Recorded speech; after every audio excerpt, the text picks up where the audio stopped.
안녕하세요. 큐티 도우미 김윤기 목사입니다. 신명기 11장을 함께 나누겠습니다. 신명기 11장은 하나님의 법을 지키고 하나님을 사랑하는 이스라엘 백성에게 주신 복과 저주에 대한 말씀입니다. 하나님은 약속의 땅에 들어가서 하나님의 명령을 지키면 복을 주시고 불순종하면 저주를 내리시겠다고 말씀하십니다.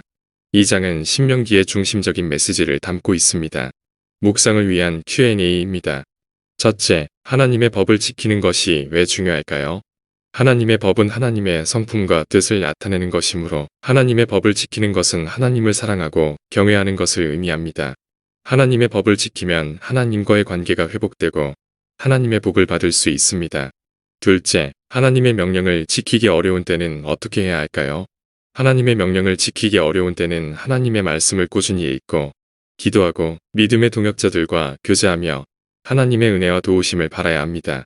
하나님은 우리에게 성령을 주시어 우리를 인도하시고 감동하시고 강화하십니다.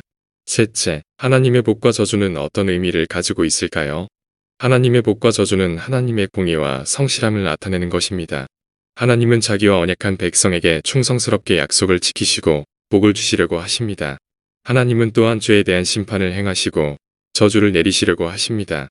하나님의 복과 저주는 우리에게 하나님을 두려워하고 순종하라는 교훈을 주는 것입니다. 생활의 적용입니다. 하나, 하나님의 말씀을 매일 읽고 기억합시다. 둘, 하나님의 명령을 따르는 믿음의 결심을 갖고 기도합시다. 셋, 하나님의 복을 받고 다른 사람들에게 나누어 줍시다. 오늘의 기도를 드리겠습니다. 하나님, 주님의 법을 지키고 주님을 사랑하는 백성이 되게 하소서. 주님의 말씀을 항상 마음에 새기고 입에 두고 삶에 적용하게 하소서. 주님의 명령을 지키기 어려운 때에도 주님의 은혜와 도움을 믿고 의지하게 하소서. 주님의 복을 받아 감사하고 주님을 두려워하며 저주를 피하게 하소서. 주님의 복을 다른 사람들과 나누어 주님께 영광을 돌리게 하소서. 우리 주 예수님의 이름으로 기도드립니다. 아멘. 감사합니다.